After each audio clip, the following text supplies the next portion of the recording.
Hello. There's 3 people. Hey guys, That doesn't you happen. miss me? I'm back. Do we need? I mean, I don't think they missed you. I think they liked me more. That's probably good. Yeah, they probably did. It's probably not much of a Almost miss. defined, in fact. Oh, nope, never mind. Apparently people like you more. Oh, never mind. Never mind. That's not good. Okay. Okay. Hi guys. Welcome back. Or you guys should probably, I mean, I'm the one that was gone, so. Well, What happened to your TA hours? As some of you have realized from the thing, I don't have TA office hours anymore. And I stopped doing review session. It was because I was doing way too much work for this class, and I couldn't charge for all of it, so I had to cut some stuff so that I had the actual time to like get grading done and handle make sure that we get your grades out and stuff. So I had to do that. So sorry about that if any one of you really like coming to my office hours. But yeah, I'm here for a reason. I'm not just here for fun and games. I'm here to make you cry. It's genetic algorithm time. So God, hit it, Logan. This week. This is the toughest week. But it's okay. Oh, this is the best week. This is why you bring me in. That's a good point. This is the week we have you here for. This is why we have me here. So I just want to say, so both sections are doing genetic algorithm. For Jesse's section, you guys are also doing a bunch of add-on stuff to genetic algorithm that'll be as your lecture question type deals, tasks, your lecture tasks, whatever the fuck it's called now. It doesn't matter. It's the stuff you have leading up to genetic algorithm, and then you do have as an application objective genetic algorithm itself.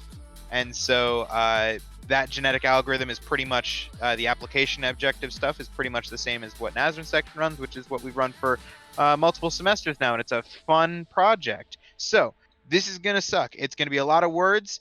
Buckle up, grab the popcorn, grab the tissues if you're afraid that you're gonna cry. It's a lecture by me. I wrote these slides, and I guess Leo and Logan are here too. I guess. Maybe. I guess.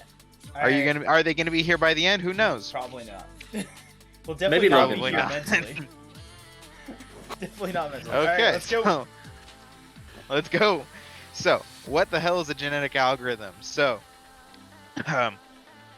a genetic algorithm is a meta-heuristic inspired by the process of natural selection that belongs to a larger class of evolutionary algorithms. Genetic algorithms are commonly used by a generated high-quality solution to optimization and search problems by relying on bio-inspired operators. As a mutation crossover selection, John Holland introduced genetic algorithm in the 1960s based on the concepts of Darwin's theory of evolution. Afterwards, his student David E. Goldberg extended GA in 1989.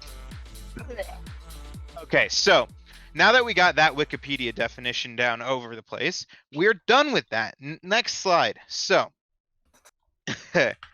basically, algorithm. I don't know why Logan decided to put it here, but it's a time. It made the most sense, okay? It did make the most sense. So, let's go next to this thing. So, what does this mean? To put it in short, the computer does a guess and check to find the solution. But what it does is it adjusts its guesses in between generations by adjusting the guesses similar to how evolution works. So, if Logan pays attention and follows along. I was prepared. I didn't know if you wanted to speak more on such a thing. No. So I'll yell at you if you go ahead.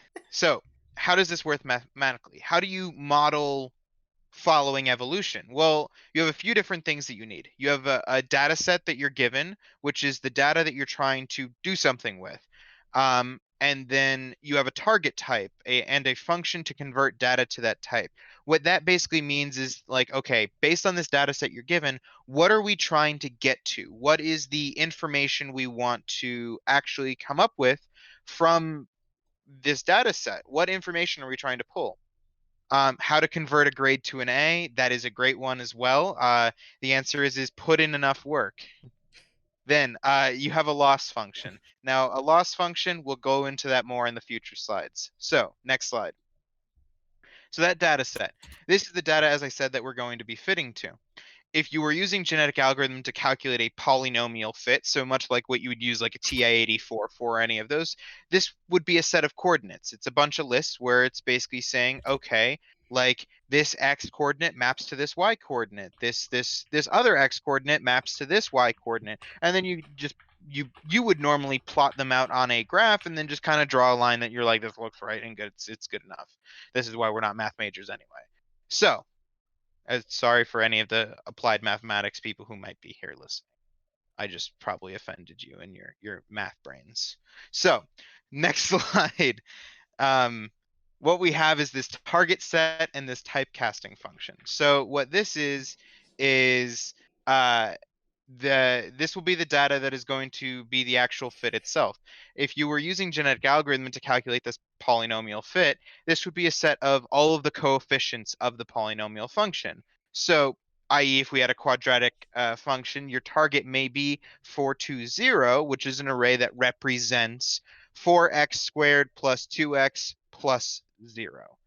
And so if we had a bunch of data points that eventually came to this line, then the idea is that we would have specifically, like, this would be the final function that the genetic algorithm would need to be able to export for us. So this is where we're going to use typecasting and basically be able to say, hey, let's take this list and turn it into something else.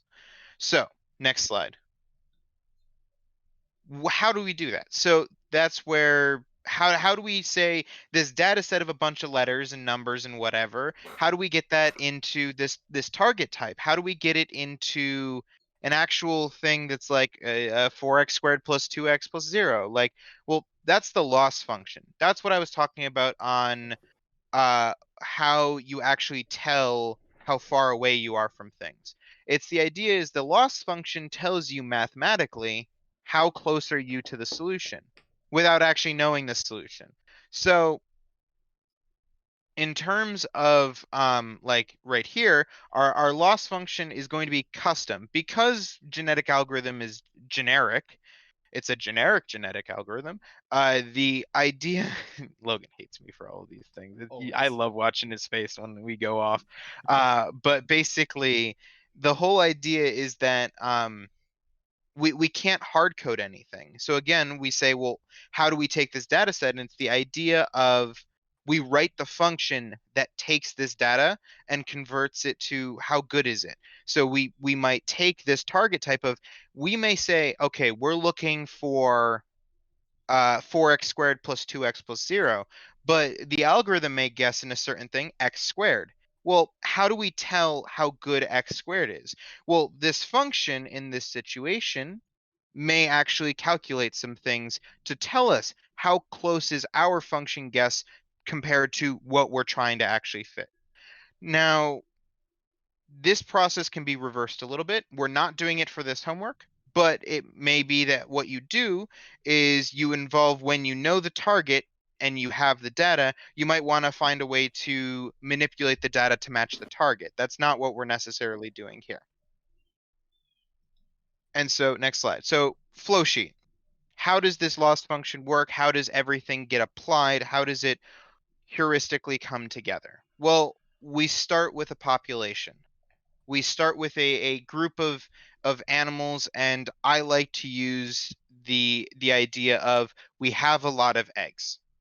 And what happens is you basically say, let's check to see how good are all of these eggs for the task that we're trying to do.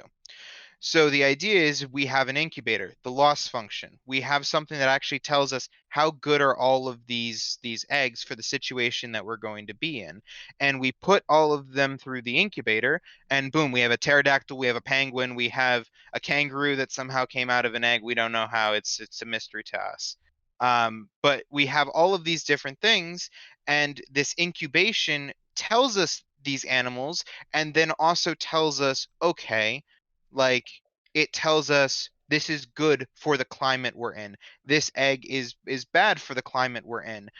We don't need to, inside of the genetic algorithm, need to know that we're inside of the Arctic or we're inside of this thing or that thing, or we don't need to know any of that, because the idea is that specifically, it's just telling us, is this a good fit or not? It's when we call genetic algorithm that we tell it, hey, fit all of these eggs to the Arctic.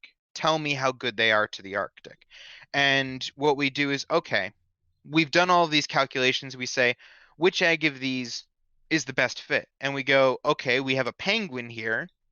And we say, is this penguin within the error that we're actually looking to find? And if we're trying to find, let's say, an emperor penguin, maybe us just saying penguin in general isn't really close enough. And that's where we say, well, okay, we're not close enough, so we can't terminate. We got to keep going. So at this point, then we take all of these eggs and we say, okay, let's take a bunch of these and select a bunch of them that are a good fit. So we're going to select the first 10%. And then what we do is we say, okay, we're going to take a bunch of these eggs, we're going to incubate them and whatever, and we're going to have them breed with each other. So we're going to now create, like, we still have all of these parent eggs, but we now also have all of these, like, these children eggs as well. And then we might say, okay, a few of these parents as well, we're going to mutate them. Now, rather than mutating and just like changing them as they exist right there, we might just make a copy and mutate them a little bit. So a few of these eggs, we might just throw like a bit here, or we flip something here, or we change something around. That's up to your implementation. But the whole idea is that you're changing something based off of randomness. And so now we have a bunch of clones that are mutated, we have a bunch of children, and we have a bunch of that parent set that we selected, that we said, these are all a bunch of good fits. They're not necessarily where we need them to be, but they're good. And they're at least in the better direction compared to the set as a whole of eggs. And we say all of these, and we go, okay, so then we just pass them back through, because now we have a bunch of eggs, and we're back at the fitness calculation. So in the initialized population, we created a bunch of random eggs because we didn't have anything to work off of. But now on this loop through, that's where we start actually working with this, and we say, okay, we're going to keep checking the fitness and keep going through this loop. The changes are going to keep happening, and what eventually happens is, because we're selecting the best things every single time and then making changes off of it, we're never keeping any of the stuff that are really bad guesses. And we keep moving towards the better and better guesses, which means that after a certain amount of time, eventually our algorithm is going to say, hey, we found an emperor penguin, and we're actually close enough to what we're looking for. And we say terminate, and we return the emperor penguin back to the user. So next slide. In basic terms, without talking about penguins anymore, we're making one of these. We're doing a polynomial fit where basically we check all of these lines. Now, specifically, Logan, can you double check the next slide and tell me if it's R squared? No, it's not R squared. Cool. So I'm talking about R squared here. So specifically, let's talk specifics. I've kind of been talking generically on loss function, like I've been talking generically on like how you handle any of these things. Well, how do you actually tell if an egg is a good fit for a data set? Well, a function in the case of something that's polynomial is R squared. This is a statistical function we have where you can take a set of points and calculate the distance away that is this line of points. And so basically, what the idea is that you're fitting everything, and you go through all these points and you say, what's the distance, what's the distance, what's the distance, and you have this total thing. Because what you know is that ideally when you're terminating, you may say, I want my R squared within 0.01 or 0.1 or whatever you're going for as your error, and you say, I'm close enough now. I have hit the point of R squared that I can exit and return this function. But as long as you have a too high of an R squared, that's where you say, okay, we need to keep approaching a better R squared. And so, yeah, why is this all so cool? because what we're making is similar to a neural network. And there is actually, for Jesse's class specifically, an option to make a rudimentary neural network. So who in chat has heard of a neural network? And if you haven't, that's okay. It's a little bit of a higher level topic. Oh, no, crap. You two have heard of it. It's not like I've been here for like many years. Yeah, it's not like raise his hand. All right, sick. We got one person. Okay, so we got. Okay, so panically raise his hand. Yeah, so let's go to the next slide. What is a neural network? Well, to answer that question, a neural network is an algorithm that is loosely based off of the human neural system. So, like, genetic algorithm is based off of evolution. A neural network is based off of the brain. And so the idea is a lot of our algorithms for like machine learning and deep learning are founded in a basis of biology because whether or not we like it, our brains are the some of the smartest things on this planet. Well, sometimes. Let's not When they're get not- when puns. they're not in our It, heads. it depends on what actions people choose to make, but in a general sense, the mechanics of the brain are the smartest things on this planet. So, a neural network models after this. The idea is that you have a bunch of nodes and you pass the information through all of these nodes and there's different weights on them. And the idea is that every time you pass through a weight, it changes the data slightly. And what happens is it just keeps messing around with all of these weights to figure out, okay, what weight actually gets it to where we need to be. And once you have all of these weights, you could take any data and pass it through these weights and it would change it the way you want so that you could get the target data type you want. So in this situation of where we were previously saying for genetic algorithm, we're going to feed it X and Y and just say like how good is X and Y as a fit to this polynomial function. Instead, we go even more generic with a neural network, which is we don't even say polynomial function. All it knows is you're given X coordinates and your target is that matching Y coordinate. And so it has to pass everything through all of these weights to then figure out what does it do to get it to where it needs to be. And so that's how a neural network kind of works in a general sense. So next slide. Well, it's the same idea of how do you adjust these weights? It's the plus or minus 5% that you adjust in these weights. The weighting something a little bit heavier, weighting something a little bit lighter. Let's see how it changes. Are we closer to the target we want? Are we farther from the target we want? And this is the same for genetic algorithm. If we're mutating something, we're not going to suddenly just say, let's rip off this penguin's arm and put on a cheetah leg onto it. Like that's don't do that. You might say, let's make this penguin arm a little bigger or a little smaller. You're not necessarily going to make major changes. You're going to make small little tweaks because the idea is that computers are immensely fast.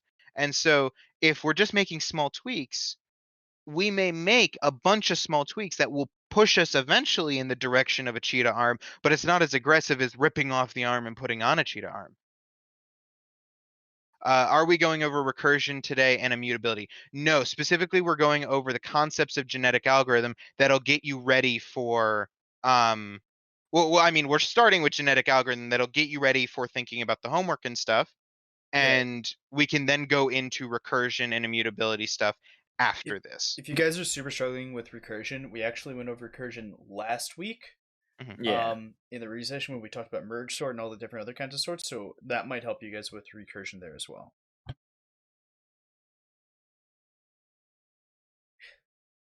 Okay, so we ready for our next slide? This adjustments. Yes. So, this is what I was kind of going into, the loss function. Now, what happens is, Thought we did functions type parameters. Okay, that's not me. The loss function will look at your predicted y values and your actual y values and tell you how far off they are. This is the idea of the neural network and or your genetic algorithm where it's versus target type and your actual type, because if you have a generated polynomial function, you would run that through all of your x coordinates and you'd say, okay, well, what's my y coordinate here? What's my y coordinate here? And then you can check your r squared to figure out how far off they are. So now what happens is you can check to see, okay, did these changes put my loss in a direction I want or a direction I didn't want? And then what happens is also we want to think about, remember to also throw in a little bit of random every single time. And make sure you do this because think about everything as a polynomial curve. And Logan, I'm going to ask you to switch to my full view for a second. I gotcha. Hold on, everybody. We're gonna do fancy things right now. Fancy things. And Beautiful. So, welcome to my whiteboard, guys. I can't see chat right now, so Logan will tell me if I need to answer anything in chat. So, the idea of a genetic algorithm in any of these things is you might have a line that you need to fit to. But we're not going to be drawing the line right now. What we're going to be drawing is a bunch of solutions that and their essential their loss value, how close they are to the actual solution. So what happens is, let's say the target of the array that we were saying is 4 2 0 is right here. So that's the lowest point on our graph. But if we try a bunch of other things, it may look like this. So we have a few dips down here that are local minimas, and what we want to make sure that happens is that we don't fall into a typical area where we get stuck here or here, because if we ignore any random, if all of the dots we chose were, let's say, let me draw them in red, if all of the dots we chose of different solutions, so these are all of our eggs, are all right here, and we look at everything, well, we might eventually just start approaching here if we're looking for the best solution. But that's why we want to throw in random, because if we throw in random and we throw in a dot over here, a dot over here, a dot over here, a dot over here, like we throw in a few other random dots elsewhere in our space, then what we'd notice is, while these would all be approaching here, we'd notice these would start approaching here. This might be just stuck here, and this might be approaching here. But what we'd notice is, as this dot starts moving, as soon as we get to here, and we get past this, and we keep moving down, what we'd notice is that this has more room to go. We have more minima space that we can go into, and all of these points would start becoming really bad because this is now the egg that's the best fit. So we'd start generating more and more eggs all around here. And so by generating all of these eggs around here, then what would happen is all of this movement would start going towards where 420 is. And so that's the idea, that what happens is it moves you in the direction that you need to go, and it eventually gets you to what you're looking for. It gets you in the direction that you actually have a solution you want, rather than getting stuck at a local minima. And so that's kind of what you need to keep in track when you're thinking about, like, doing your next generation creation inside of a genetic algorithm. And so what this all falls back to is this idea of genetic algorithm, like in the flow sheet, gets broken down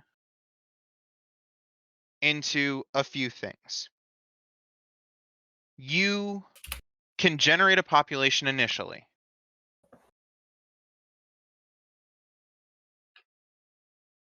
You initialize a population. And what happens then is you then go into, okay, you evaluate this population.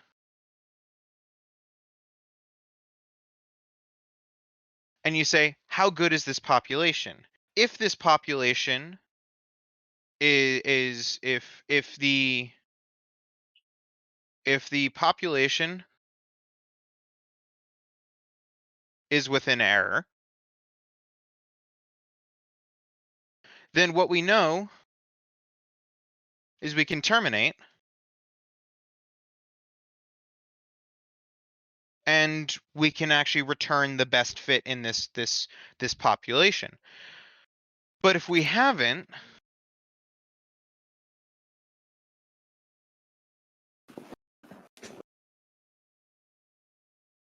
then what we need to do is we need to generate a new population from this initial, from whatever population is in here. So then we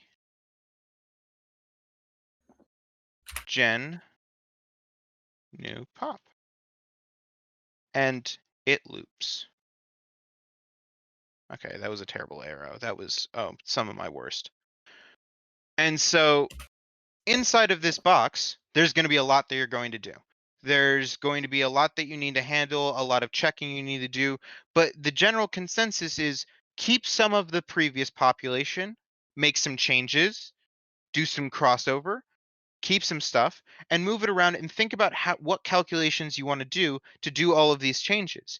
Genetic algorithm is a tricky one because there is not necessarily a fully right algorithm. There's not necessarily a fully incorrect algorithm. The whole idea is as long as you are evaluating a population and then generating a new one basing off of the general idea of evolution and how it works, then you'll eventually start approaching the right solution. But here's the problem. We have to put some restrictions somewhere.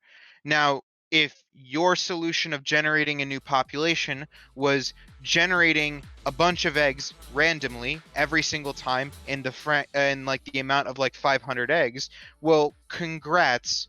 Okay, maybe if you run this a lot, like a lot, then like you can maybe get to a solution that is right within like a year or a month or whatever, but we can't accept that as a thing. So the idea is that if you are writing your algorithm and your stuff is eventually getting to the right answer, but it's taking way too long. Like I'm talking, if it's your computer is fast, if your genetic algorithm is taking seconds to find the solution, it's probably too slow.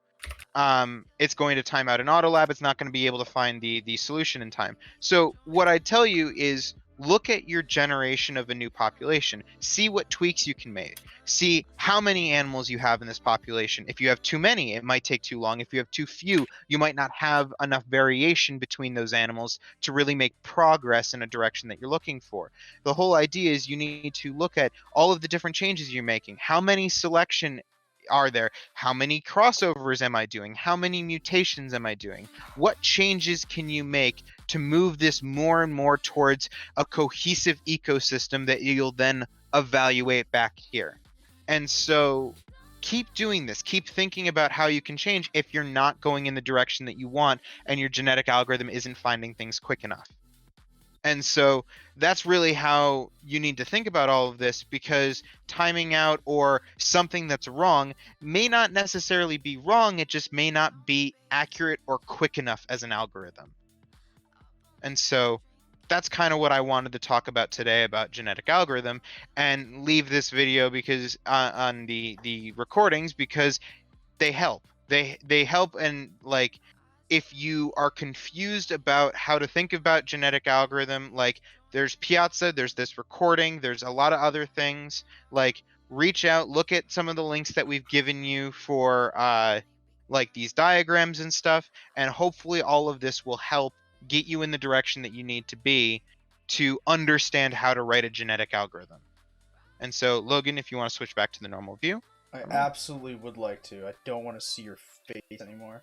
And plus, the I mean, show you is still getting gotta lonely. you guys still gotta see my face. Alright. Let's go here. Alright. So we just threw a lot of information at everyone. Like a lot of information. So please, let's start with asking questions about this.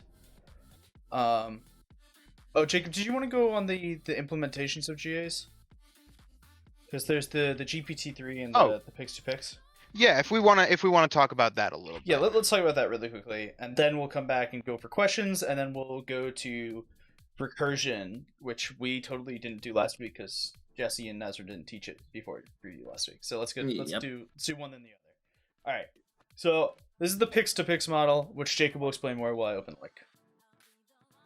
Okay.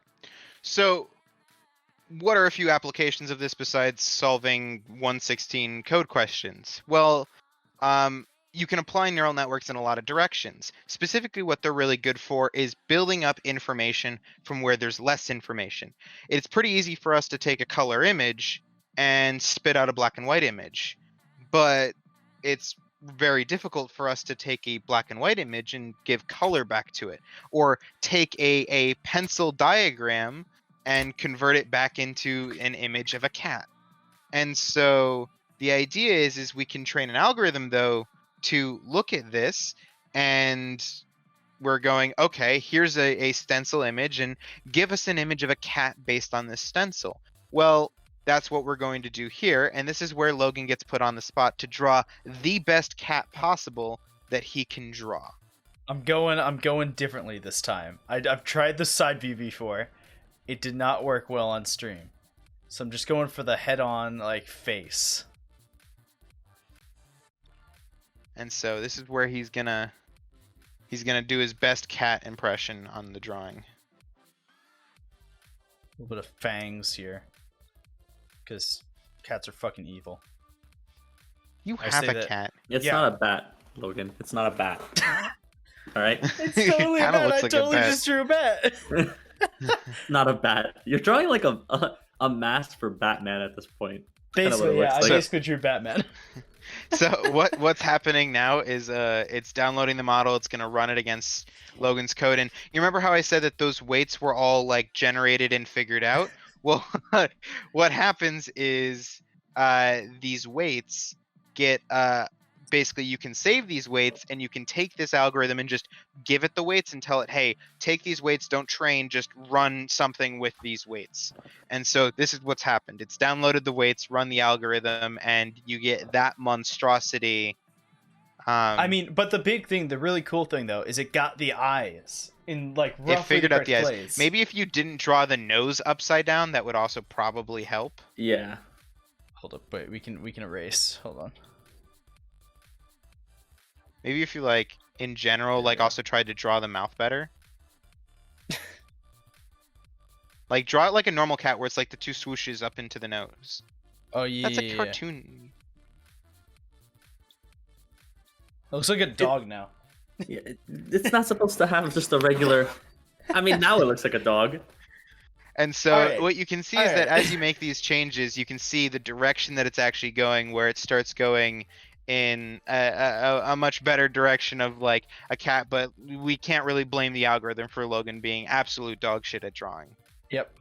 But And there's so other cool there's stuff. a few other things. There's other things. It's the idea of, okay, like here's creating a facade. Now it's pretty easy for us to say, here's an image of a facade. Let's mark it and say, here's a different things in the facade. But if we go the other direction now and we give it just these colors, then what happens is we can then feed it, and Logan's going to give it some markers. Tweaks. So these Give are it now, some tweaks. So these used to be doors. They're now windows. So these should now appear windows. as windows now. And what's going to happen is it's now going to say, well, oh, those are windows now. I'm going to give it this distinct look.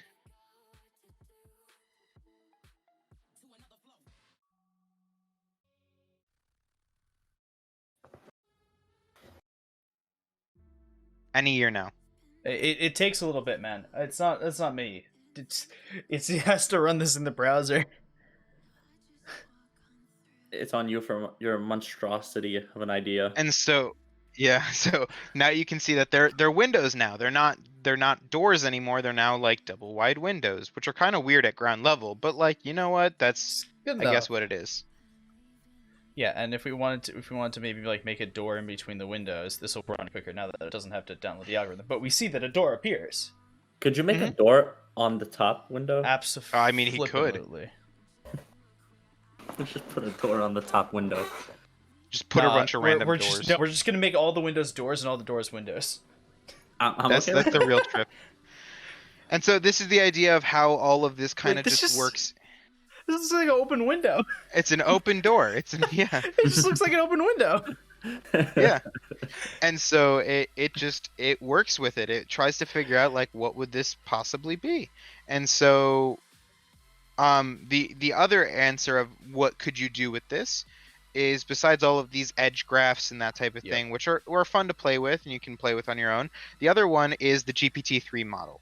So the GPT-3 is, if you've ever heard of an algorithm that can write essays, specifically GPT-3 is one of them.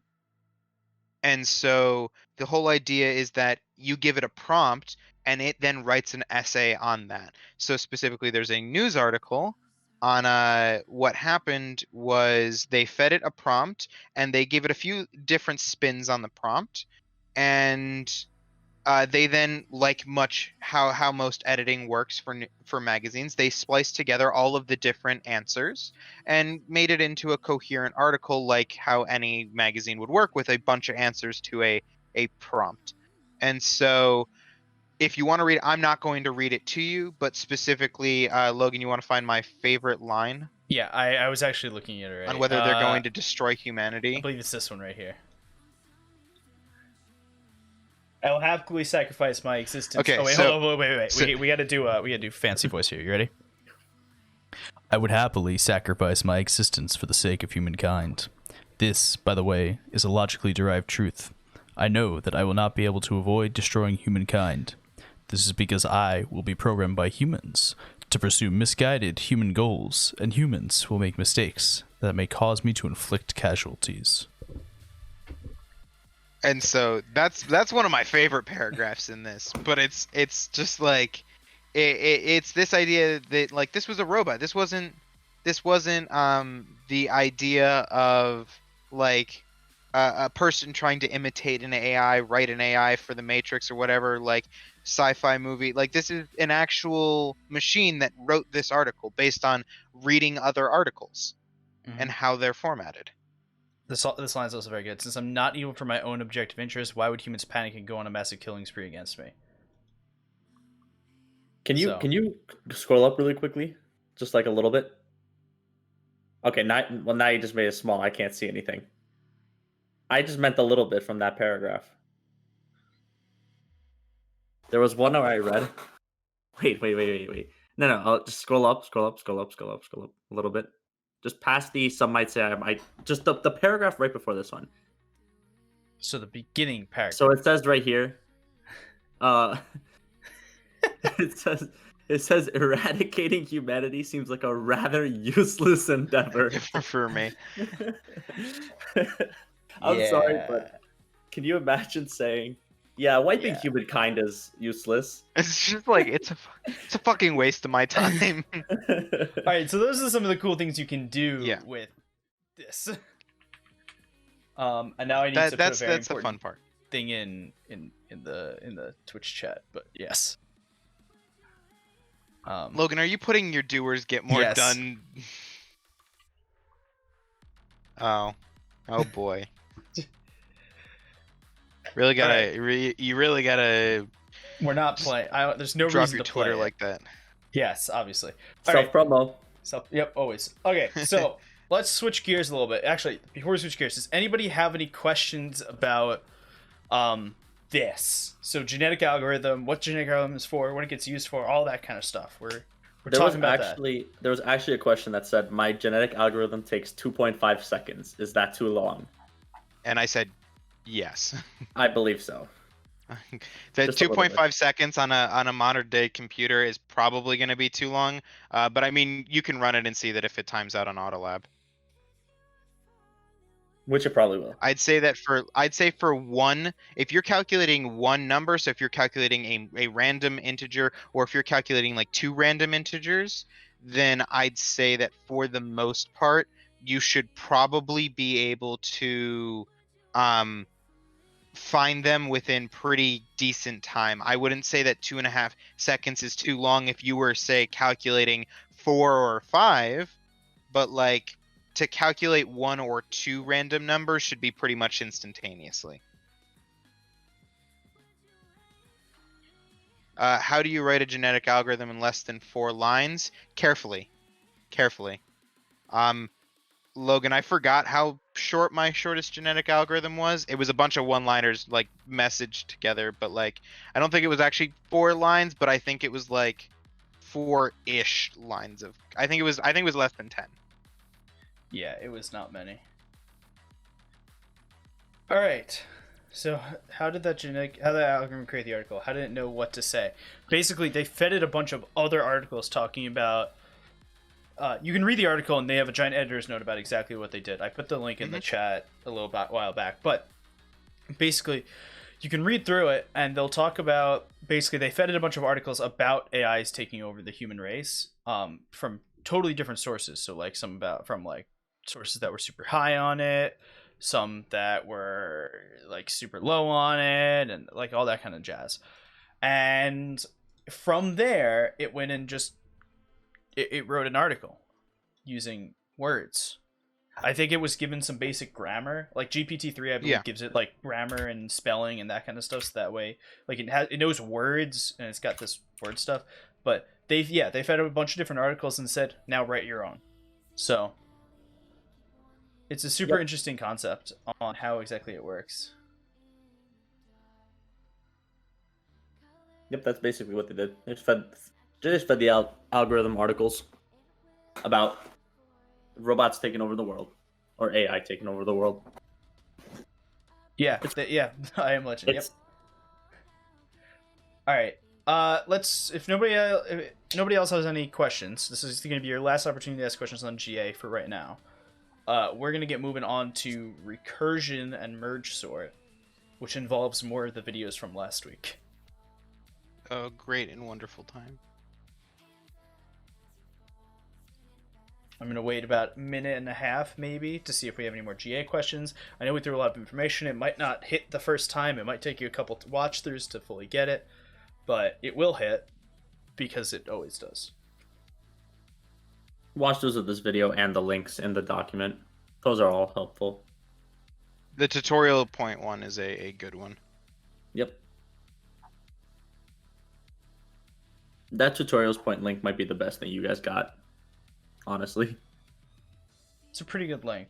Cool. And my lecture slides. Okay, well, Jake, let's not get you in the document on Jesse's website for GA. I believe there is a link to a tutorial points article.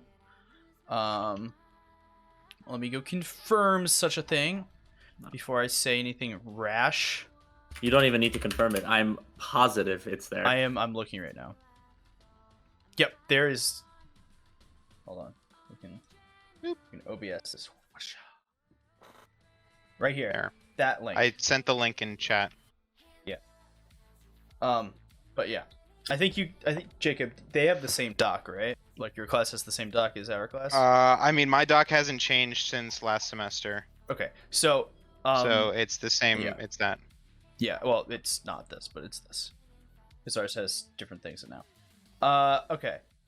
While we're waiting, how much time does 15 to 20 take a week? A lot. But we're not going to talk about that now. Oh no! Oh no! I picked the wrong ugly mugs. Oh, this is. There we go. We're good. I hope so. I picked the wrong ugly mugs. By the way, that is the scene for just our faces. for people who didn't know this. Okay. Let's switch things now. What are we switching to? Merge sort. Yay, merge sort. Merge sort. Oh, yo, guys, next week is concurrency actors and WebSockets. What is next week for us? Probably concurrency web actors and WebSockets. I would hope so. Let's see. Let's take a quick look. Okay, so welcome, folks, to the merge sort discussion. So these are Jesse's slides for merge sort. As per usual, I'm gonna skip through and past and by and whatever. Okay, so you don't care about that. Runtime analysis. When we talked about selection sort last week, we actually watched a bunch of videos on how long each algorithm took and how many array accesses they had, and how like the runtime of each one and all that kind of stuff. We talked about all that last week, and we said that selection sort, which we were coding last week, was not the best thing for your code, right? We can measure that with using big O notation. Don't worry about this. We're going to talk about 250. And by we, I mean not us at all. Andrew Hertz is going to talk about this in 250 a lot, every day. For the Did you just say entire Andrew Hertz? It's. I did say Andrew Hertz. I meant Andrew Hughes. Andy Runtime Hughes will talk about runtime every day. The combination of Andrew Hughes and Matthew Hertz, I would be very afraid. All right, so you guys are gonna like big O notation in 250. I'll tell you. I'll say that. Okay, so selection sort. This is the very, very like overview runtime analysis without actually doing anything. So it's gonna be O of n cubed. That's all you care about. Just it's a number. It's bigger than O of n. Okay.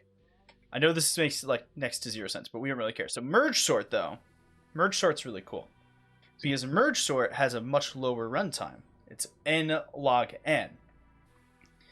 So we're gonna analyze this a little bit more. So I don't really care about any of this. There's a very important picture that will explain merge sort. Okay. So this is the picture that we're gonna. Really? Why is it like literally 3p? It's like a literal 3p from there. Okay. This is merge sort in terms of the size of Marge from The Simpsons' head. Okay? So it's very simple, and it uses recursion, which is really cool. Merge sort gets called on this list at the top that we've got here. Okay? It then splits that list in half. It then splits that list in half again, and it will continue to split the list until you have just two things that you can compare. And it's going to compare those two things, and it's going to figure out where should these things go. So, for example, we're going to split the list into these two smaller lists. We're going to split this list into these two smaller lists. We're going to split this list into these individual pieces. Then we're going to say and compare them. We're going to say, well, these two should swap. And these two should stay exactly the same. And these two should swap places. And these two should stay exactly the same. And then we're going to combine them together in that function. So now we know that each of these small lists of two, each of these two item lists, they're actually sorted in the correct order. So we're going to compare the first things in the lists. So we're going to compare this to this. And we're going to say, which one's smaller? Okay, this one's smaller. That's first. Then we'll compare the head of this list to the head of the other list, which is now this. We're going to move this one in because it's smaller. Compare the head of this list, because it's the only thing here, the head of this list, and we'll do it that way. And we'll continuously combine until we get a fully sorted list. This is one of the better programming memes that exist. But it's actually a super helpful way to show merge sort. So merge sort uses recursion, which is scary. Okay? But here's merge sort. Okay, and I'm gonna close. I'm gonna just show us for a minute while I open it because I don't know what's gonna come up. I don't remember what I was doing last. It might have been a review session. It might have also been quizzes and grading quizzes. So we'll know in a moment which one it was. Do you guys ever get the bug, like the thing where IntelliJ just doesn't open the first time you press IntelliJ? That you actually have to go in and like press it again and then it'll open? I don't know what you're talking about. I zoned out. I was handling something. Okay. I think it's just you, Logan. It's probably it- just me. I think I'd be willing IntelliJ doesn't bet like it's working just for me. you. That's nothing. I mean, man. IntelliJ doesn't like any of us, but like it primarily doesn't like Logan. Yeah, this is nothing new. I'm actually very curious what opens up in IntelliJ, because I have no clue what it is.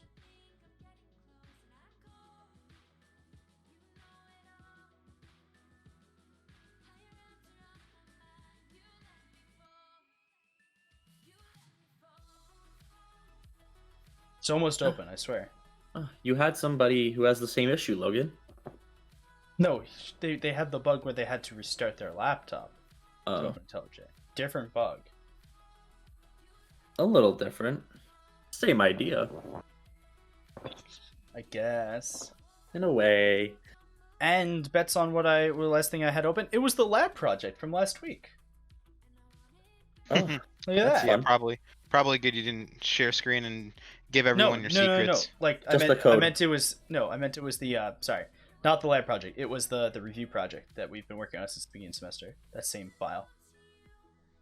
It was the save file. It's the one I'm showing everyone. It was not the file with all the lab quizzes, which is conveniently available at Logan Ramhap's PayPal. This is a joke. For official reasons, this is a joke. For official reasons, it's only bribery if it's over $14.99. Really? I would say Yep, 20. that's actually true. No, that is legally It's, true. no, it's department policy. It's only bribery if it's over $14.99. You're right. So we totally didn't have a semester where we joked about saying that if you wanted more leniency on something, bring us a 4 for 4 for Wendy's. This was a joke. We did not actually do that, but it was. IntelliJ update. Get the Now that you fuck say out that, of I want a 4 for 4 from Wendy's. I'm gonna order a 4 for 4 from Wendy's now. Thank you. Good, yeah. Thank you. Sorry, IntelliJ's opening JDKs or something. I don't know. I don't know what IntelliJ does. IntelliJ is doing IntelliJ type things. IntelliJ is definitely doing IntelliJ type things. IntelliJ is trying its damn best right now, which is still bad, and which is why I don't like it. But it's trying its best.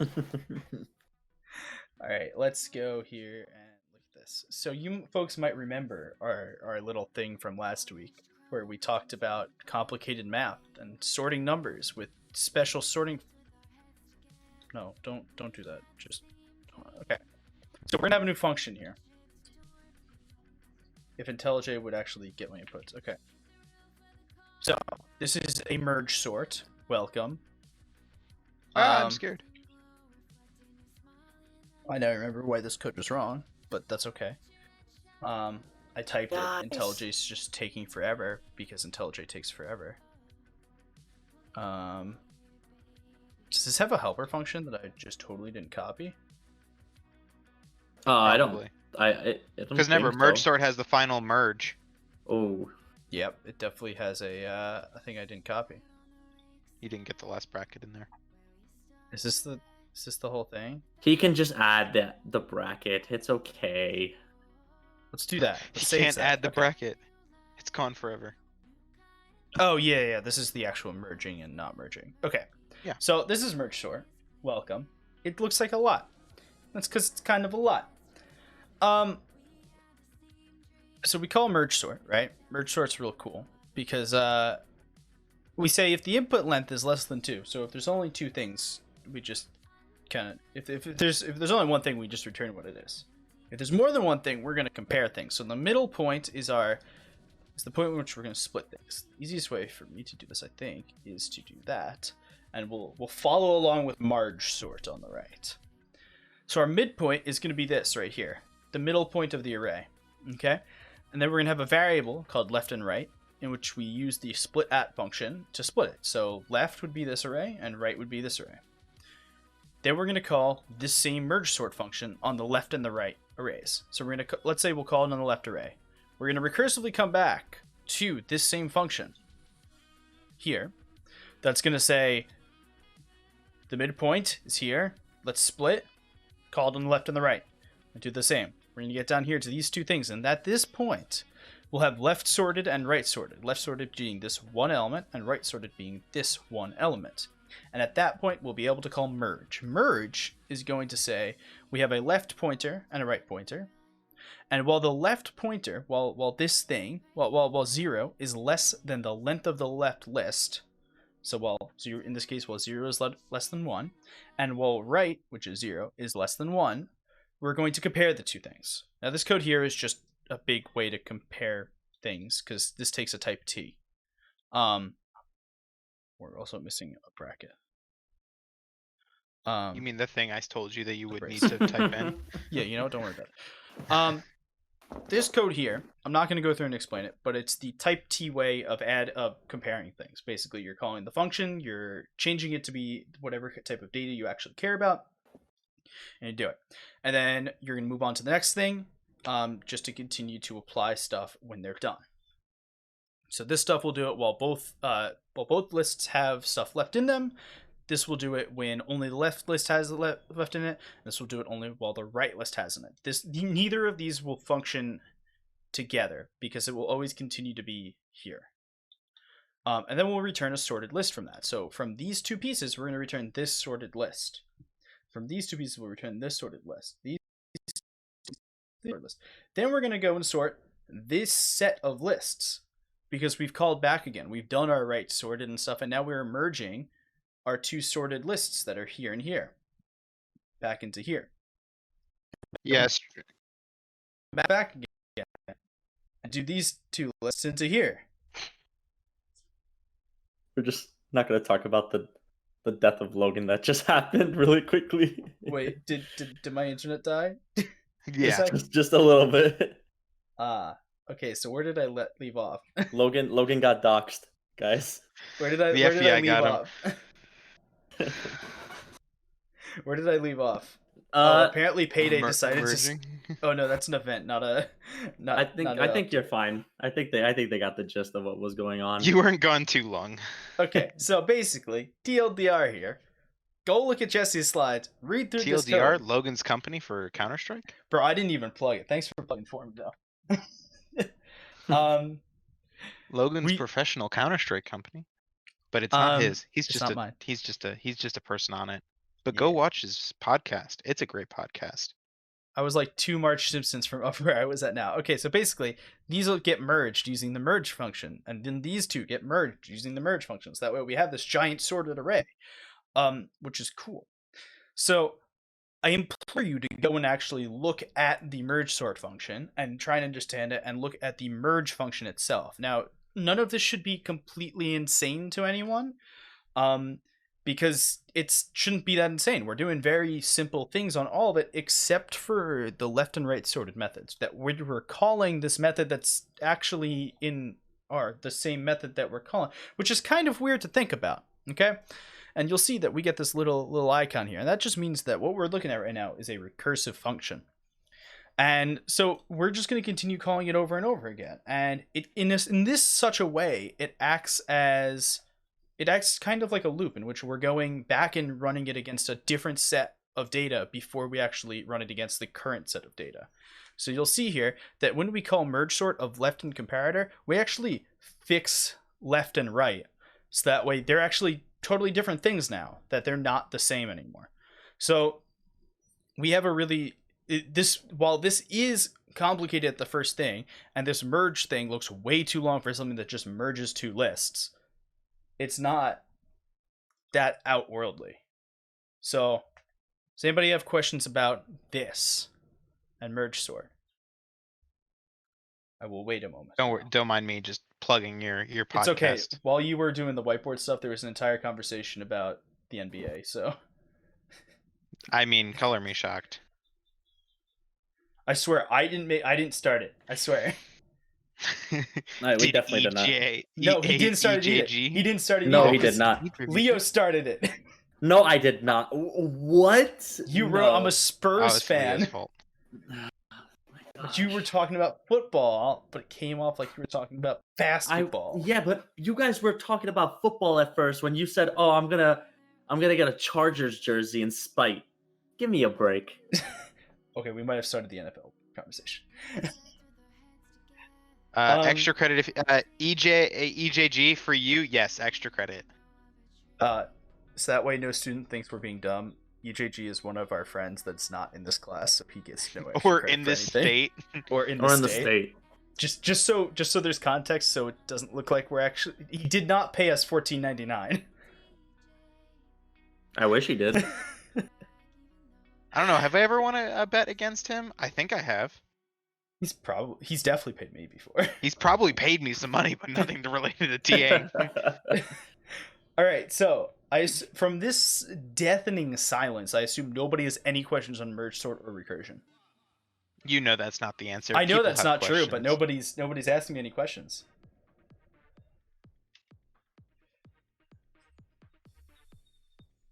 There are definitely questions. I can guarantee there's questions.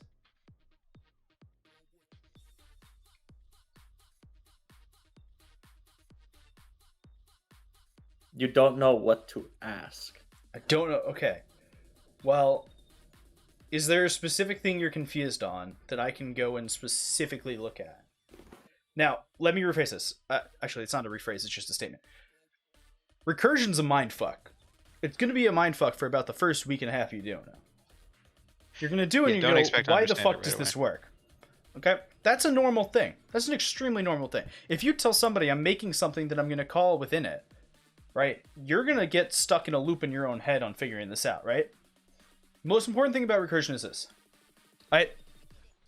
You're going to merge look at sort- it like you watch the Human Centipede movie. You're going to be really grossed out, and you're not going to be sure exactly what the fuck's happening, and you're just going to be like, this is disgusting. And that's how you're going to look at recursion. The big important part about recursion is that there's two parts to having a recursive statement. There's the base case, which says, at the end, what do we want to do? And then there's the recursive case that says, we're not at the end, what are we doing? Every piece of recursion, until you get to 250, will have a base case that looks like this, and a recursive case. I mean, even in 250, you get that basic idea, but correct. Well, I'm talking about tail recursion because that just looks different. Yeah, that just looks completely different. Don't worry about this. Okay, so pretty much for the LQs, we should look at the slides exactly to get through it. You should look at the slides to understand the concepts that's in the slides. We're going to go over recursion again next week because it's an important topic for us to go over. We're going to touch on it at the beginning next week, and then we'll go to WebSockets and actors because that's another big topic. But it's going to take you a while to understand recursion. Use all of your resources. Use random YouTube videos to understand recursion. It doesn't have to be Scala specific because it's just a weird concept to think about. So, Jack Sparrow, I'm confused on when you call the method you are in order to become recursive, but how do you get to your base case? You get to your base case because you're always constantly modifying your inputs. So left here is different than the input data list that comes in. Okay?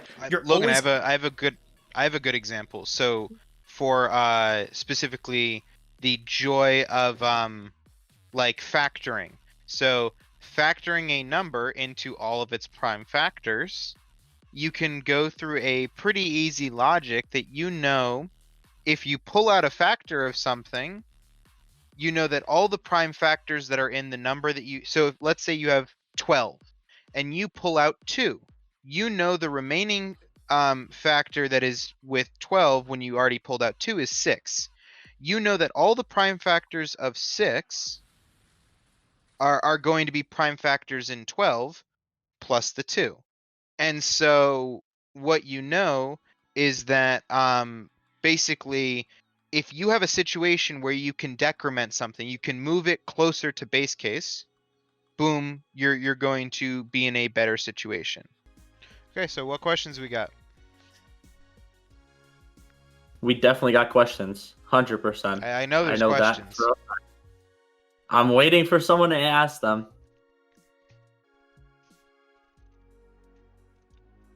Don't come to my office hours last minute, guys.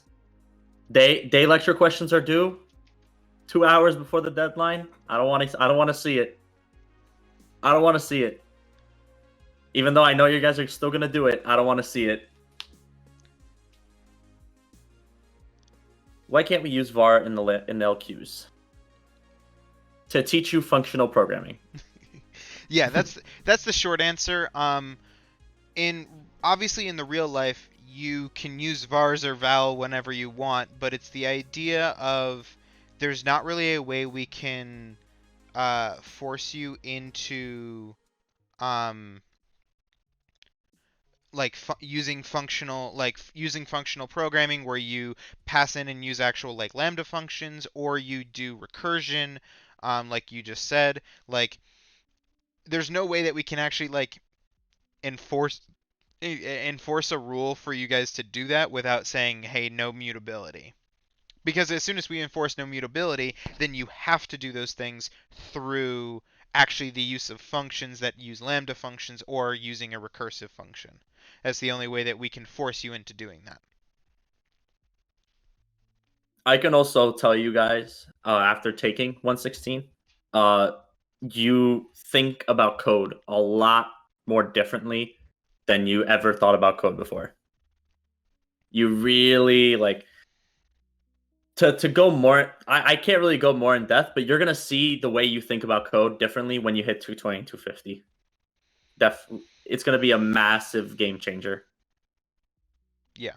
And so like what I'd say is that like you like learning functional programming is such a helpful tool that really gets you to understand and look at code in this different way that like you wouldn't necessarily like here's the thing. I guess what functional programming teaches besides recursion is the use of those lambda functions, and like it teaches the core concept of programming that you guys really need to take to heart, which is why do something yourself when you can use a built-in library to do it. Can we get a code walkthrough of recursion again? I'm going to lean towards no until you rewatch the recursion walkthrough that will happen, and then we might do more recursion walkthrough next week. I'm pretty sure it's going to happen next week. Yeah. I can assure you like an 80% assurance that it's probably going to happen next week.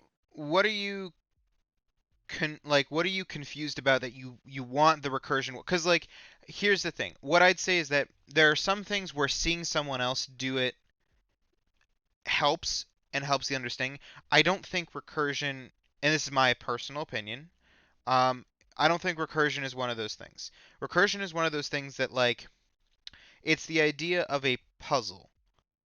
If you are trying to solve the puzzle on your own and someone just shows you how to solve the puzzle, then they showed you how to solve the puzzle, now it makes sense to solve the puzzle, but you never actually learn the skills to solve the puzzle in the first place. And recursion is very much a puzzle that you need to figure out. And so if I just go, here's another example of a walkthrough, okay, I've just shown you how to do recursion for this situation, but I still haven't taught you how to do recursion or how to think about solving recursion.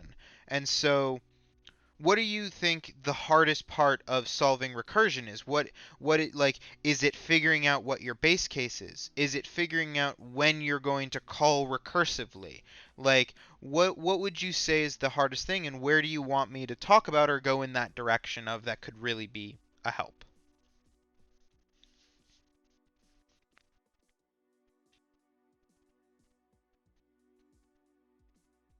Geez, a whole semester after 116, I still don't understand recursion myself completely. It's the way So to don't take it to heart if you don't understand it right away.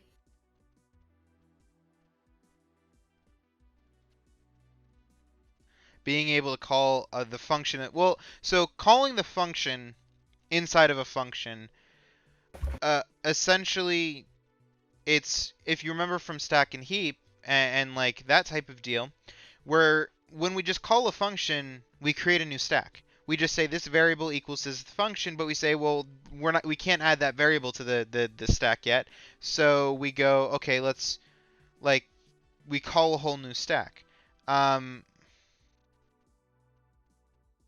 I believe it's saying like how would we know how efficient our code will be? Oh, so a lot of that is the idea. Well, that's going to get more into 250 on how efficient your code is in a situation. Sometimes recursion is the only like it's the thing you actually need. Um, for a situation because that's what you're stuck with. You can't really do it otherwise. And the idea, if you have an actual restriction where you do need immutability, let's say you have a graph structure that you need to build up, but you need to require that all of those edges be immutable. Well, then you need to build this graph recursively so that someone later on can't just shift around these edges. Um, and so if you had that, that's a requirement. But if you're talking efficiency and pure just efficiency, sometimes recursion is better because of the idea of process of elimination. In the idea of merge sort, we go under the assumption that we break everything down.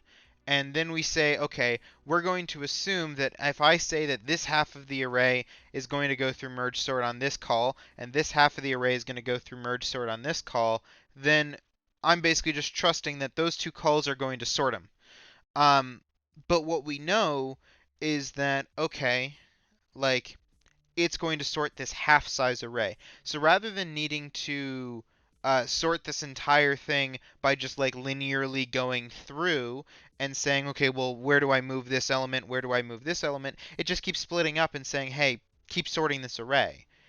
And we keep splitting up. And what ends up happening is if you take an array and you split it up, and this array is n size, then the amount of time to get down to the bottom is going to be log n.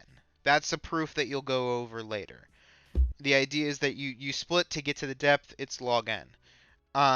Then what you know is that if you get an array that is one element, you know that that array is, well, it's sorted because it's only one element. So now what you can do is you can build up. And you build off of this assumption that, you know, I have a left array and I have a right array, and I assume that they're both sorted because this is what merge sort returned. And you basically say, okay, well, I'm going to smush them together. And because you know they're sorted, rather than saying, hey, where do all of these elements fit together, you already know the smallest element in both arrays is at the beginning of the array. So if you literally just say, okay, is A less than B? Well, A is less than B, so A goes in. And then you say, well, okay, is C less than B? Well, C isn't less than B, so B's going to go in now. And then you say, well, okay, C less than E, and it's like, yeah, okay, C is less than E, and then you keep going through this movement, and you keep just pulling from everything, but what happens is when you merge, they're, like, when they get merged, basically what happens is you only have to go through all the elements that are there linearly, and so you know that's n. And so what ends up happening is because you're doing n at every level, what ends up happening is you get n times log n. Actually, I believe EJG is the correct one. I was born and the hat was just already on my head. There's actually no hair under here. I have a specific mutation from genetic algorithm that gives me a hat instead of hair.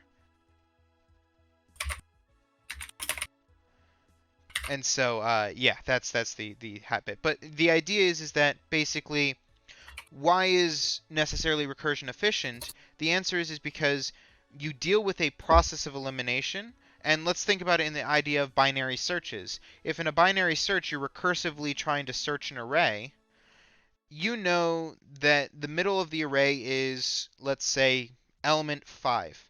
In a binary search tree, or an array, you know that specifically everything is sorted already. So if I'm looking for element 4 and I have a middle that's 5, I know that like 4 is less than 5, so my element can only be in the left half of the array. It can't be in the right half. We've eliminated an entire half of the array, and we can keep chunking this down and eliminating halves until we find our solution. So the longest thing would be if the element was perfectly placed, that like it would get us all the way to the depth, or the element doesn't exist. because if the element doesn't exist, we'll also go all the way to the depth. And so the whole idea is that by this elimination, we can completely ignore parts of the array or data structure or whatever that we don't actually need to search. And so, yeah.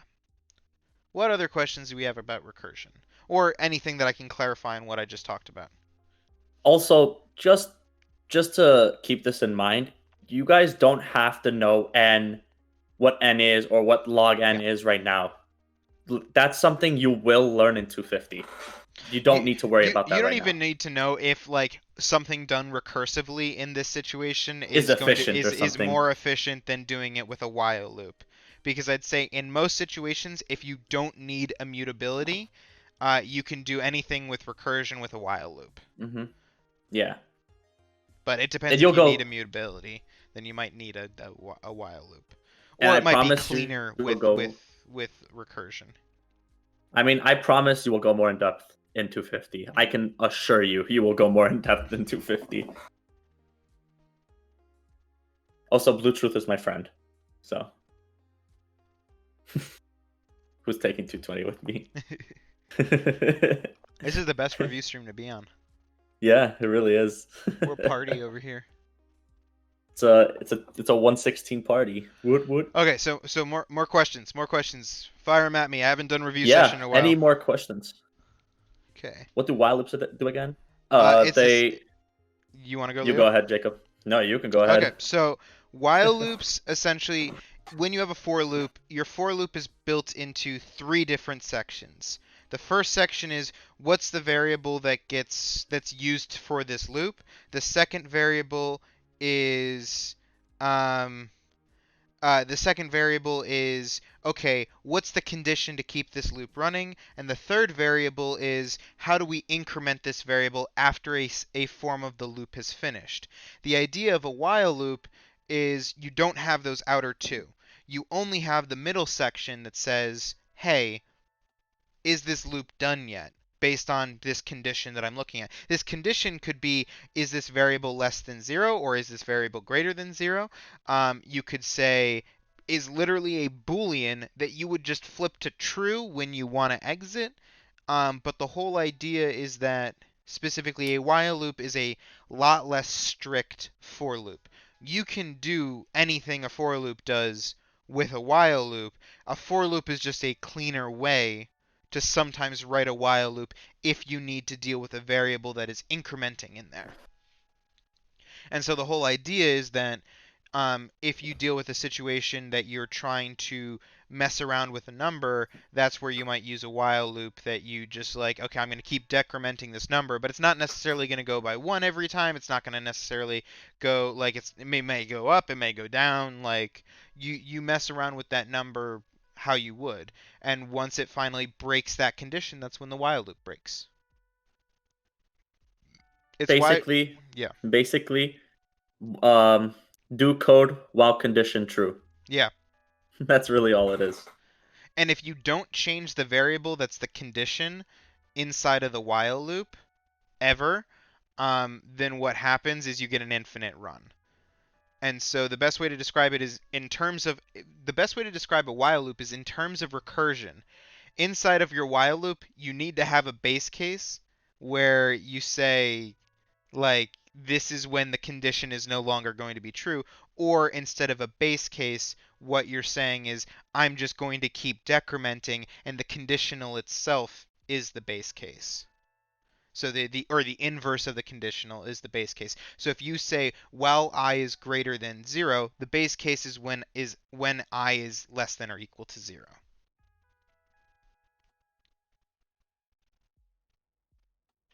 More questions. Good question though.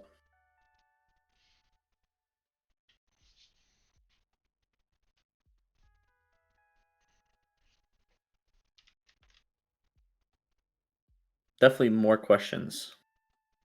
These are some good questions so far though. Very interesting.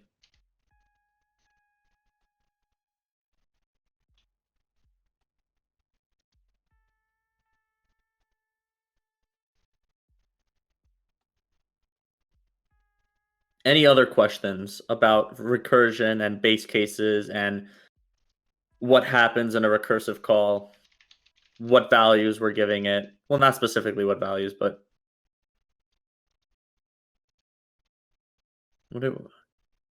okay. I see what Jacob's doing right now. Let's not worry about what Jacob's doing. The new one. You should just name me the new kid. I think actually the new schmuck is good.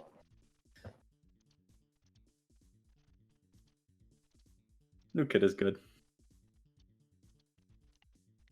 That works. That definitely works. It's a fun time. Any other questions you guys have? Is it possible to request to drop homework 1 while we have you, Jacob? No. No. Okay, so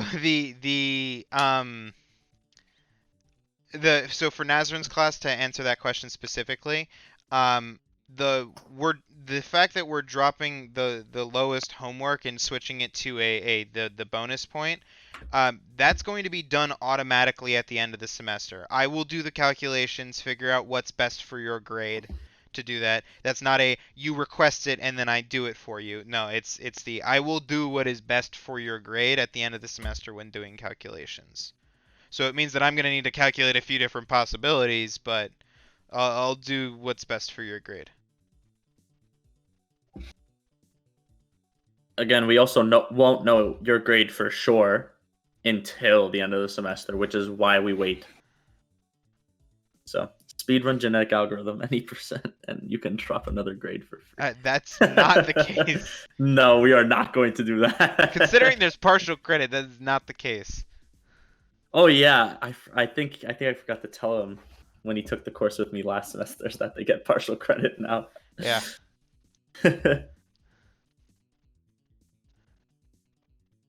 Oh yeah, speedruns are sick.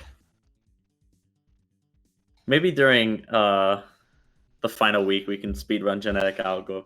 Maybe me and Jacob can have a race. Even though I'm really bad at it, I think it would be pretty fun to speedrun gen algo. Joe's already challenged me. There's a few people that want there's a few people who want to challenge me in the speed run of genetic algorithm. I haven't done it in a little bit, but we could rerun it. I'm okay with that.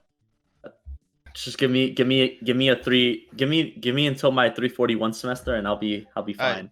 Don't forget, Leo, that if we do a speed run, it's speed run to 100%. Not any percent. It's a speed run to 100%.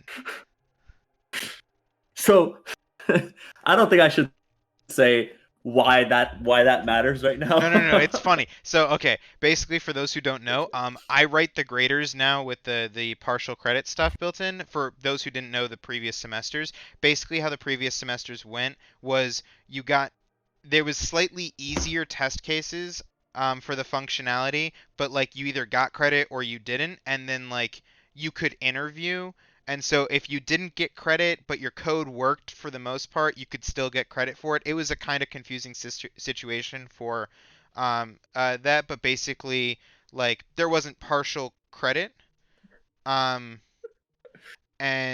no, you can't see that speed on Twitch because I am not giving away my fully working solution. Yeah.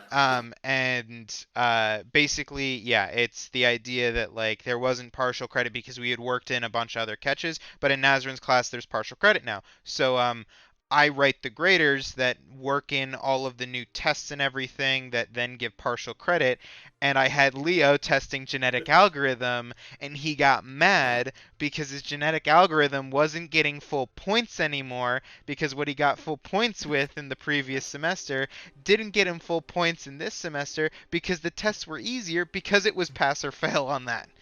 And so basically he was mad because he's bad.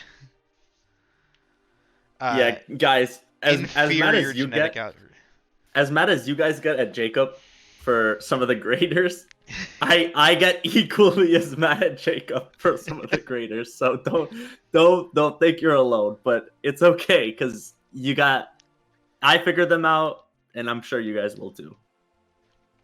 Basically, Jacob said my genetic algorithm was Garbo. poo poo. It was poo poo. It was really bad. So It was poo poo. that's just something I gotta fix. It's a pretty simple fix. I'm not too worried about it. It's called delete all and write a good fucking program. Leo's hiring for the next semester actually depends on him being able to write a functioning genetic algorithm. Oh yeah, it's Specifically him. I'm going to fire him if he doesn't write one. Oh yeah, yeah. It's if I don't write a correct genetic algorithm, yeah, in a specific amount of time, I get fired. Mm-hmm. It's just how it is. It's just how it is. For the record, that is a complete joke. That is, I could promise you that. For legal purposes. For legal purposes, that is a legal joke. That is just a meme that Jacob likes to pull on me. Jacob likes to make fun of my code a lot, so you guys would get used to that. Don't worry. It's what I do to everyone. It's how I treat the new TAs. It's how they get spirit. It's okay. I'm okay with that. Maybe ethics board wasn't on Jacob's location. UB's I am so far down on UB's ethics board compared to the shit other people have pulled in this administration. I'm gonna need to file a formal complaint about Jacob. The TAs that are under me learn character. You sound like my father. Good. I'm the head of this class. The head TA. All right, but seriously now, any other questions? Seriously now, if you steal this hat, you become the head TA. Jacob is built differently. Yeah, that's probably why he's head TA. It's okay, I'll be built differently soon. I hope. This is like a type of deal. Leo kills me, he just inherently like gains head TA. It's just how the rain works. Yeah. But seriously now, any other questions about recursion before we continue on with any other type of conversation? Any other question at all? Do not feel intimidated by what's going on in the chat. We are here to help anybody who has questions about the concepts. So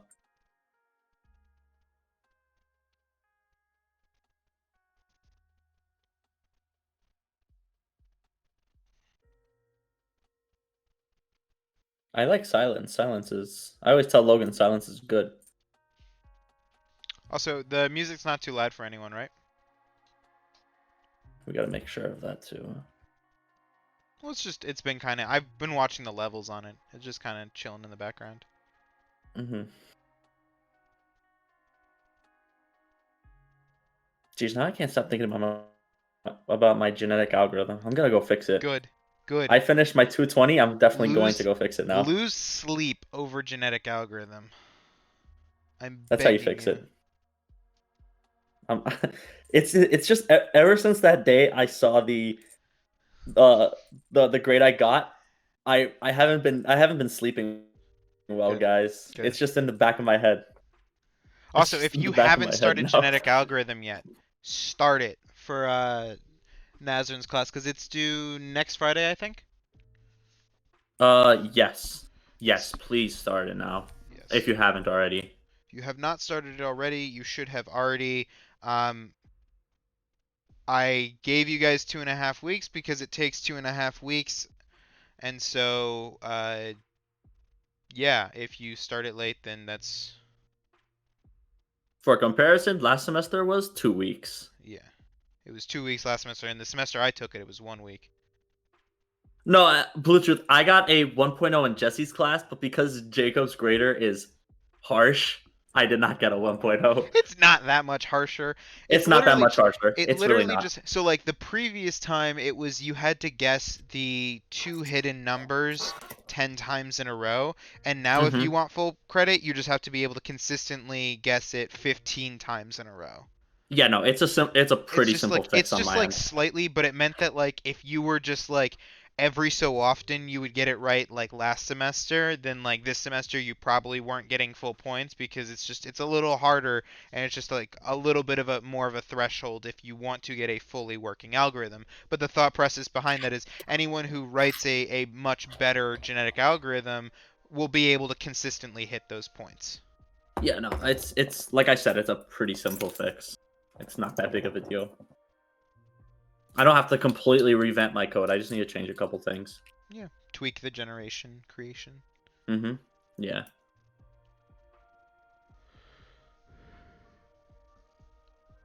Yeah, I remember that, Blue Truth. So for context, Jacob, we both were doing Gen Algo at like the same time. And I would expect so if you were taking the class at the same time. Well, yes, but we were doing it at like pretty much the exact same time. Okay, but like 116 students, that's like what, 30 minutes before the deadline? Okay, no, it was not 30 minutes before. I can guarantee you it was not 30 minutes before the deadline. But I remember when he finally got it working, he texted me on Discord, spamming me like a madman. Yeah. It was hilarious.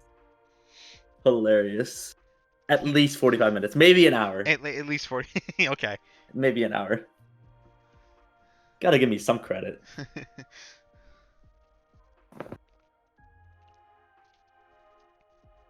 Yes, this is a homework. You do not want to try to speed run like I've seen most of the majority of the. Quick side note.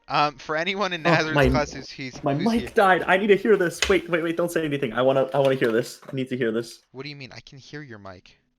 No, I just gotta plug it in to charge. Oh. Okay. Let's do this. I like how he always says that his mic dies, but it's not my mic, it's my headphones. It's his headset because he has a separate mic. It's true. But the idea is that for anyone who's in Nazareth's class, I'm a little sad when I look at AutoGrader because like you guys really procrastinate these homeworks. Like please don't do this with genetic algorithm. Like yeah, if you haven't already started, please start it now. I don't want to look again 3 days before the deadline and see that more than 3/4 of the class hasn't started the homework again. Looking at you, you know who you are. You're gonna start it now. You're gonna read the document tonight. I know you are. Promise me. I'm gonna go have Leo find you. I don't need to find you. I'm definitely gonna see your post on Piazza, so it's okay. Yeah, Leo will be able to track you by the Piazza post that's asking about something in the document that's 2 paragraphs down from where you're reading. I was gonna say something. What was I gonna say? I forgot what I was gonna say. I completely forgot what I was gonna say. It was something about Gen Algo. I just can't remember. It's definitely something about just starting early. Please, save yourself the trouble.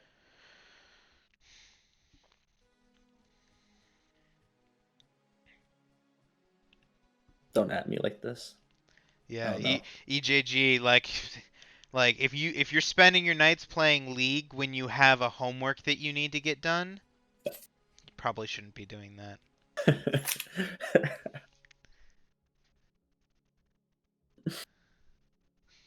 You could be like me, sitting doing work, waiting for people to come in. Hopefully someone starts a conversation with you. I kind of get sad when no one joins, kind of get lonely, but it's okay. When they're just playing League in the other chat.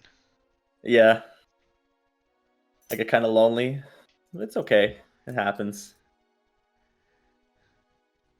See, but Leo's being a good student. He's doing his homework not right before the deadline.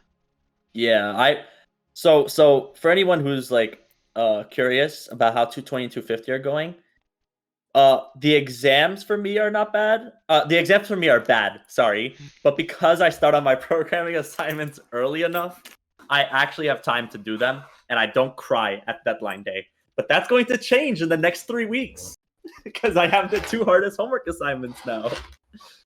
Beautiful. Our favorite. We'll see how that goes.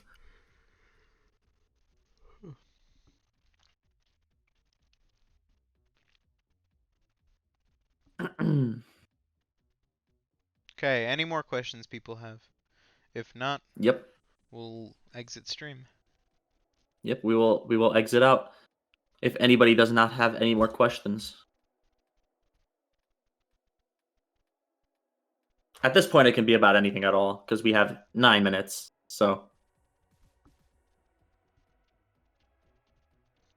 Well, as per stream, 8 minutes and 8 seconds.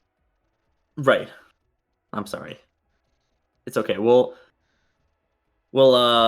give them 9 minutes just to ask any question they would like. How dare we? How dare we? Just gonna fail all of you. Don't leave us. Oh, It's you're okay. fine. You'll just be in VC. I bet you're in VC. Yeah, you're in VC right now. I see you. I don't need to ask questions when I've taken. Oh, that's the 500. big Oh, brain mood. Blue Truth. That's a dig at. I'm not gonna go in depth with that because that's a dig at something that's going on in our classes. It's hilarious. I'll tell you all about it, Jacob. Okay, so fun thing I want to just mention as a pet peeve, to people. Hey, if you're enrolled in a class that's a dual 400 and 500 level course, but you're enrolled in the 400 level component in it, you're in the 400 level class. You're not in the 500 level class. Anyone who you're just like, hey, I like right now I'm in 486, which has a 586 component. If you're just like, well, I'm in 586. No, you're not. You're an undergrad. You're enrolled in 486. There are graduate people who are enrolled in 586. You're in 486. Oh, Jacob, you have no idea. It's hilarious. Well, this is just a side note. This is just my pet peeve. You've talked to me about that before, so I'm not too surprised. I'll tell you all about the context of that comment after. It's a very interesting comment. After I eat dinner. After you eat dinner, after you cry in your cubby for a little bit, and then you come back into doing work for the day. Guys, I have a private VC that I just sit in. That's only me and one other person, and we just sit in there crying while we do our work, so that no one can see us.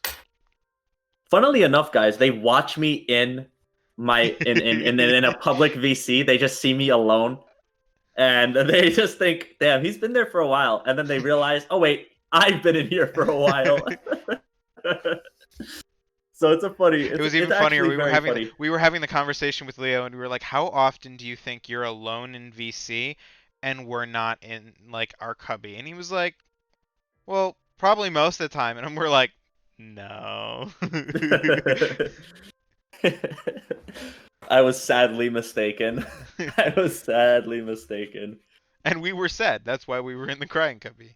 Yeah, but that's okay. It happens. The council will be upset about this. You're the only other moderator, EJG. Oh, give me a back. Give me a break. We just kick each other. Actually, no, we can't kick each other. No, we're both moderators. Yeah. My catch-up roll doesn't put me higher than you. I was really hoping. It's okay. It happens. It happens.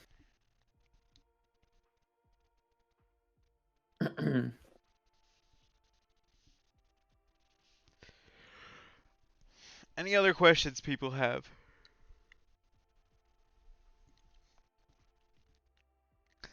Logan will just kick us both. Yeah. Sadly how it is. I'm waiting for the day I get kicked. If I ever get fired, just know I'm getting kicked. Immediately. It's the booted from the server, banned. You can't even open Discord after that. That would be really bad. We get your whole Discord account banned. I gotta make a new one. It traces it by your IP, bans that one too. What if I go back home? Well, it would trace it by the computer's MAC address. Okay, well then you've That's got me there. that's the big brain move, is if you ban someone's IP and MAC address. Yeah, there's no hope for them. The even better, smarter one would be is if they were using a desktop client, for you to actually secretly embed a token on their desktop, so that what would happen is EJG. It looks like you have Windows. I know you're not actually that dumb, but like that's a funny joke. Um, but yeah, the smart move would be if you had a client and you got like full Discord ban, for Discord to just like hide in your registry like a token that basically if you ever tried to sign on with the computer that has a token embedded on it, that like it would immediately ban that account. That would be the pro move. A pro move. The pro ban. Oh well. I'm surprised more things haven't used that as a ban. Just like put something into the registry. Oh, you know the companies don't care. Let's be honest. You know the companies don't care. What? Riot not care about their players? Impossible.